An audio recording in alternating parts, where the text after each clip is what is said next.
Hi guys, welcome back to my channel. In today's video, I'm just going to be telling you guys 26 things you should know before you turn 26. Last year was a bit of a whirlwind and I really learned a lot, especially regarding my frontal lobe developing and trying to navigate life, graduating. And I felt like there were a lot of things that I thought in my childhood that I would have or be by the time I turned 26, and that just isn't the case. But I also think that I've accomplished a lot and I think that I've learned a lot, and I wanted to share with you guys, especially those of you who haven't turned 26 yet, what you should be doing before you turn this age. We're just mainly tips on how to navigate life and things that I learned specifically turning 26, as well as things that I learned in the years getting up to being 26. So just stick around. The first thing, this is not a part of the actual tip. Honestly, before you turn 25, especially for people who are American, you want to utilize your parents' health insurance to the absolute best of your ability. Before you turn 26, you want to have gone to your primary care doctor, gotten labs done. If you have eye problems or bad vision, you want to stock up on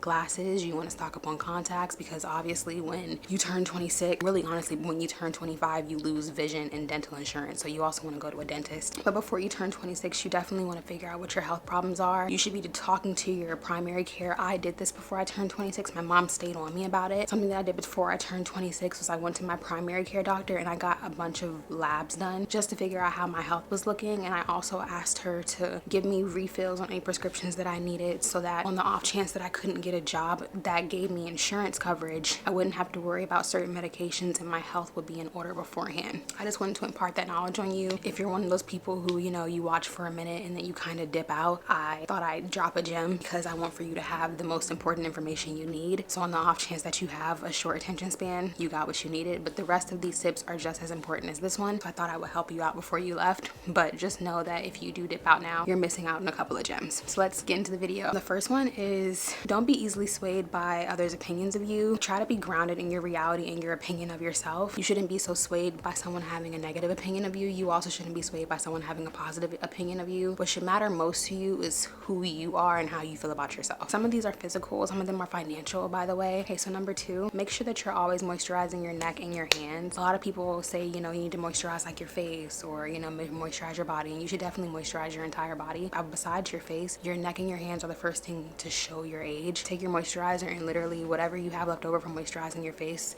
take it down your neck, your hands, maybe even on your shoulders. Those are the first parts of you besides your face that show your age, as well as your feet too. Your feet will also show your age. The veins in your feet will show your age. Please find time to stretch before bed, stretch in the morning. Whenever you can do something simple like just touching your toes every day and doing Asian squats. 30 is when it really hits you, but 26 to 30 is when you start feeling it. So stretch. This is one that I definitely wish I had known when I was 18. You don't need more skincare and you also don't need more hair care products. What you need is to find maybe 2 or 3 products that work for you and use them consistently over and over and over again. Most products that are on the market now actually work. Pick a couple of things and use them consistently. Oh, this is another one. I'm sorry, baby, but everybody is not your friend, and sometimes people are nice people. They're just not meant for you. When you come to terms with the fact that you don't have to be friends with everyone, you don't have to be liked by everyone, because everyone isn't meant for you, things are going to get a lot easier for you. Some of the biggest regrets in my life that I have had stem from waiting for the right time to do things. There is never going to be a right time. Just do it. Or when I was in school, before I graduated, I started dressing nicely because I felt like I was just letting all of these nice clothes that I own kind of just go to waste. And I had a lot of people come up to me and say things like, oh, are you in a relationship now, or what's going on, or are you going somewhere after this or after class? And it dawned on me that a lot of people don't just dress nice and look nice for the sake of looking nice, because I was getting asked that so often, but that I lied.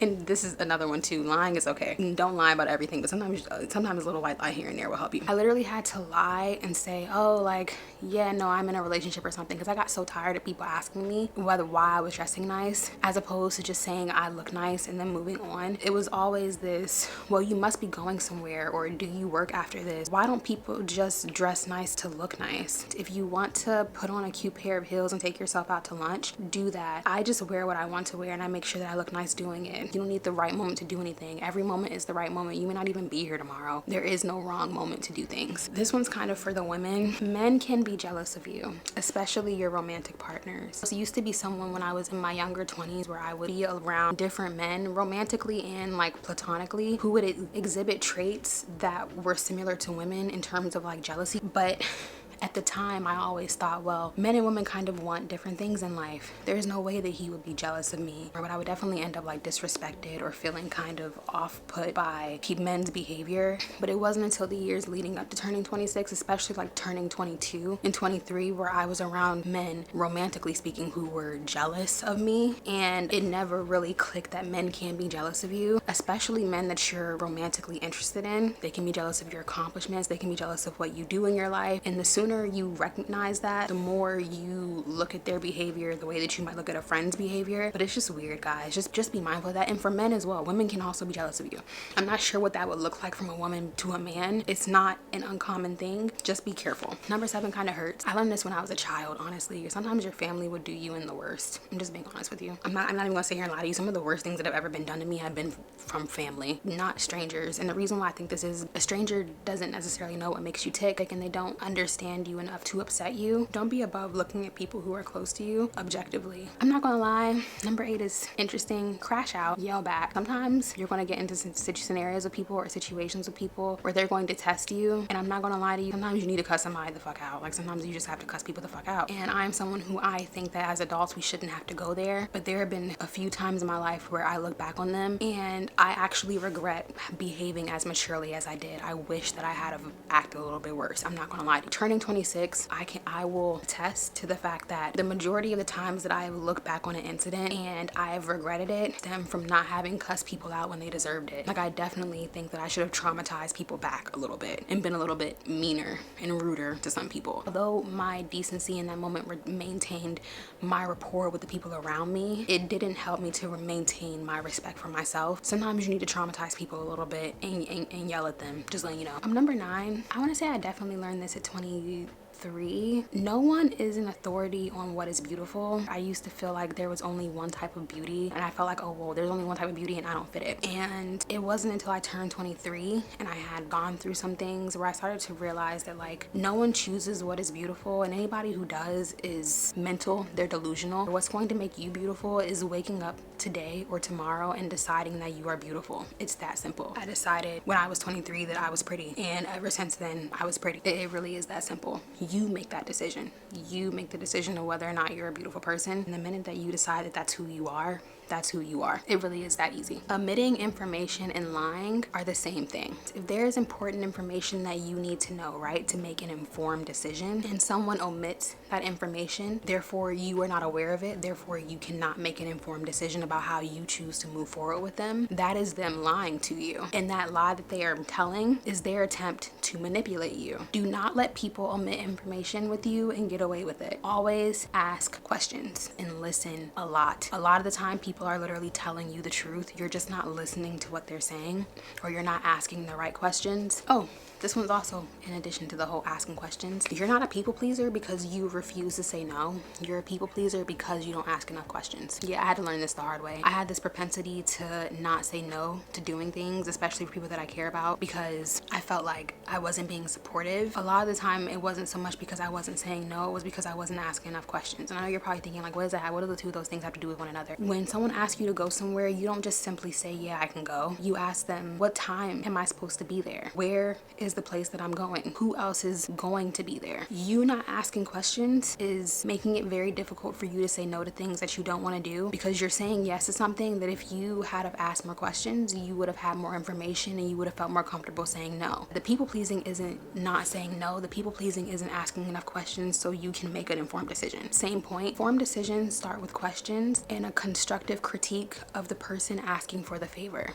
This one's quick and simple. How you start and end the day is going to be really helpful to you as you get older. Having a concrete routine in the beginning of the day and at the end of the day is imperative, because if you start the day well and you end the day well, it's a good day. All the stuff that happens in the middle doesn't matter. Relationship wise, if you just started talking to someone, they need to be put on a curfew. You need to put people that you talk to on a curfew. This is not just for women, it's also for men. This whole list is really for men and women. But if you are talking to someone, they need to be on a curfew. Before a certain hour of the day and after a certain hour of the day, they should not be talking to you. So for me, my curfew is about, I want to say maybe 9 a.m., 10 a.m. in the morning and 8 to 9 p.m. at night. I'm not saying you need to put people on a program. I'm a firm believer in maintaining your individuality. There isn't really much to talk about after the hours of 9 o'clock, and there's not much to talk about before the hours of 9 o'clock. And if you feel or they feel, because it's not really always about how you feel, a relationship is about how the both of you feel. But if y'all feel like it's not enough time in those hours of the day to talk on the phone, then a date should probably be planned, because if there isn't a date being planned, then there really isn't much to talk about, right? Because what are you talking about? Y'all didn't go anywhere.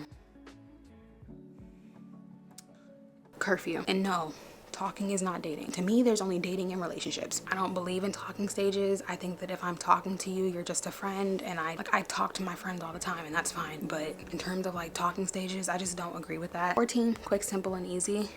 Drink water first thing in the morning. The first thing you should put in your body is water. It just helps, gets things moving along. 15, y'all are gonna hate me. I'm gonna keep it quick, simple, and to the point. Joint accounts in marriage are a no-no. You do not need a joint account to pay no damn bills. If you were paying bills by yourself for eons before you met them, there is no reason why the two of you can't split the bills down the middle and pay them separately. Stop doing that. And no, I will not elaborate further than that. If you want to have a joint account, that's your business. 16, again, simple and easy. Don't sit down after eating, especially if you're trying to lose weight or if you're just trying to get a little bit healthier. You don't gotta be skinny or fit or whatever, just stay healthy. But if you want to help your food digest after you eat, get up and walk around a little bit. Helps the food digest faster, and it also keeps you from feeling full for too long. But this is financial. But the minute that you get a full-time job, make sure that you're putting your money into a retirement fund, putting in the max amount for your retirement if you can. Anything you can put into your retirement is beneficial, but if you can put the max, do the max, as well as making sure you do a Roth IRA, another form of retirement fund. But when you get the money back, I believe that it is tax-free. Obviously, you're still paying the taxes on it, but the amount that you get back, you're not, you're paying it going in as opposed to paying it coming out. And then the next thing too is that a good way to have an emergency savings fund is to use a health savings account. A lot of people don't talk about this, but it's actually quite beneficial. You can put money into your health savings account if your job has one, and the way that it works is that you just have to provide your medical receipts. So hold on to all of your medical receipts, and whenever you need to take money out of that, you can just provide those receipts, the medical receipts, and pull money out. Obviously, it's money that you have been putting in there, but you're using it as a savings fund, and so you're putting money into it. It's coming out of your paycheck, but when you need money, you provide your receipts and they will give you that money. 18, what's best for someone else is not always going to be best for you. Comparison really is the thief of joy. Someone else's life is tailor-made for them. You want your life and what is best for you. So when you are comparing yourself, what you are essentially saying is that you do not want what is best for you. And imagine if you ask this person's life and they die tomorrow. God is like, here, you can have their life. You can have their life. So you get maybe a couple of hours in their life. When I am praying, I ask specifically for my life. I say, God, can I please have my life? Can I have my life? Because I know that that's the best one for me. I have the best of my life. That's what I ask for. I think that you should ask for the same thing. Stop comparing yourself to others, and especially stop comparing your life to others. Ooh, the girlie is gonna hate me for this one. Babies, I'm gonna hold your hand with a napkin in between when I say this. Don't let these men drive your car. Ew. I've never done this ever, but I've been seeing the girlies doing this, and honestly, you guys are beautiful. Like, you're literally a beautiful person, and I mean this from the bottom of my heart. You are literally gorgeous. You're smart. You're talented, you are loved, you're supported. And as for men too, men as well. You're handsome, you're kind, you're generous. Again, with a napkin in between, because you really got me messed up right now. If they are not paying the car note and the insurance on that vehicle, they don't ever need to be sitting in the driver's seat. And the reason why I know that y'all are doing this is because I've talked to men who seem to think that that's something okay that they can ask me. And at first I thought, no, this guy is stupid and delusional. But now I'm realizing that no, he thinks that this is okay because some other beautiful, talented woman allowed him to do that. I'm gonna need for you to stop doing that, because it's got them acting weird when they get over here, and I don't like it. He doesn't pay the mortgage or the lease or the rent on your home. He needs to get the heck out of there at 9 o'clock at night. That goes for men too. I'm being so serious. I'm talking to both of y'all. It's one thing if y'all are spending the night and it's like a cute little moment or whatever, but for the most part, if a person is not paying for anything, they need to go home. They need to go home to wherever they belong. Stop doing that. It's getting weird out here. Y'all need to have boundaries. boundaries and better ones. When it comes to financial assets, take it from someone who has studied accounting, there are so many benefits to being married, like on paper. Stop doing yourself a disservice by acting like you are married and you're not even reaping the financial benefits of contractually being married. If you are not reaping those financial benefits, i.e. larger tax deductions, specifically when it comes to like filing jointly with your partner, there is no excuse for why you should be acting like you're married, which means that man needs to get that man or woman needs to get their own car, needs to get their own place. They need to get the heck out of your house. I don't play that. I don't want to have to tell you this again. If you watch my channel and you've seen this video, I don't ever want to see you out here doing that craziness, because it's going to piss me off and I will crash out. Stop doing that. Stop doing that. I'm so serious. Because if they crash it or ruin, see how serious I'm getting right now? Let me cook for a second.